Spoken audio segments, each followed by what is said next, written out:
Hi, I'm Janelle. I played Horus Tribrigade today at our locals in a mat tournament and would have won this mat, but I won it last time, so they just gave me a bunch of packs instead. Here to do a deck profile and show you what I was running. So to start off with, we've got the Tribrigade names. We're playing 3 of everybody, so triple Nerval, triple Kit, triple Karis, and triple Fractal.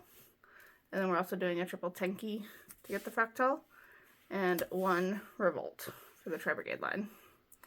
For Horus, we're doing triple Seti and triple Sarcophagus. I personally do like playing the triple Canopic Protector. This is really great to draw into, and so I want to see it more than not. And I've got 1 each of the other 3 names.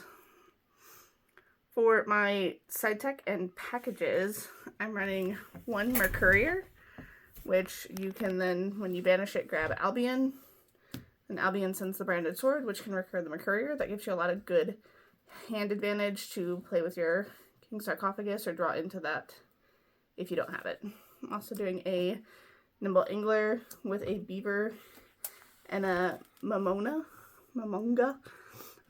Different names for one of the extra deck monsters, so you don't want to run the double Beaver. We're running 1 Brotherhood of the Fire Fist Buffalo. He works with one of the extra deck monsters.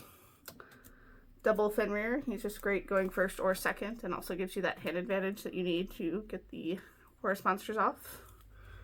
And then Power 1-ofs, a Foolish Burial, a Called by the Grave, and a Harpy's Feather Duster. It's an even 40 in the main.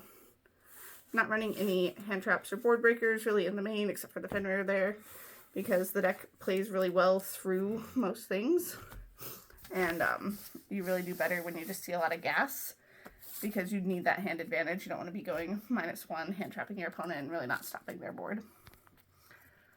For the extra deck, our link ones are Lightheart. If you only have 1 Beast Warrior, Winged Beast in the grave, you can banish to make him.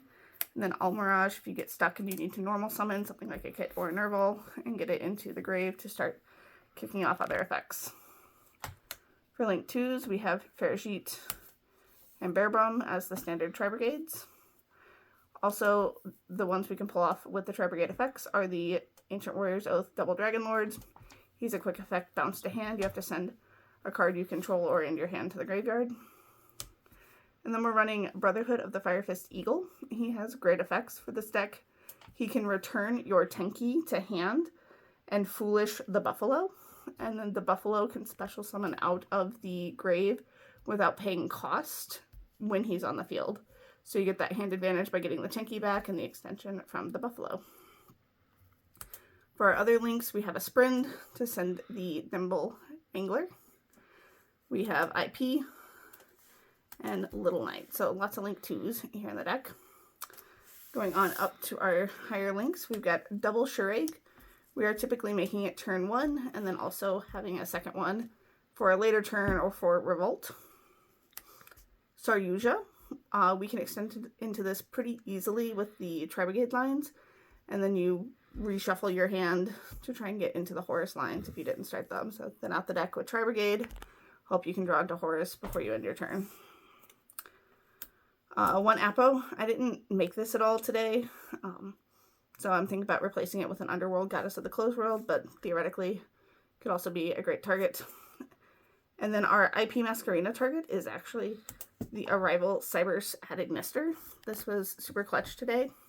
You end with a lot of attributes on the field, typically 5 different attributes, so you can easily make him at 5k.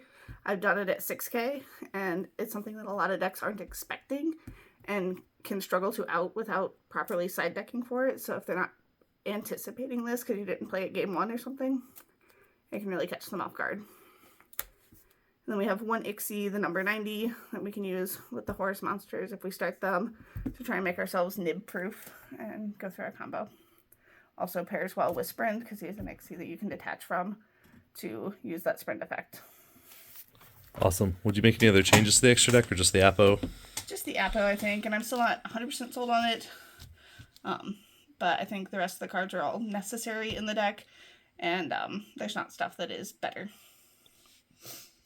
For the side deck, I was running one hand trap, which was Nibiru, just in case I got up against something that like really couldn't handle the board after it got there.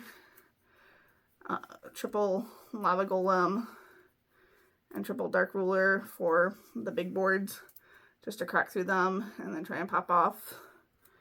We have Evenly and double Lightning Storm to handle more of that back row deck. Sometimes I sided in the Evenly against front row decks if they didn't have a lot of spell trap negates. And then one Volcanic Scattershot to win in time. It did come up today. So you can send it off the sprint and burn. Very nice. But the matchups I had were a Tribrigade Sprite, a Super Heavy Samurai mixed with Adamancipator, a Exodia deck, and then I played against a Horus Phantom Knights deck in the final. And the deck played really good, really smooth, real consistent, and I liked it a lot. Nice. Any shout-outs? Shout out to my husband, the man behind the camera, for letting me live my Yu-Gi-Oh dream. And shout out to the Roz Disciple team we've got going on in Janesville. And that's it. All right. Thank you very much.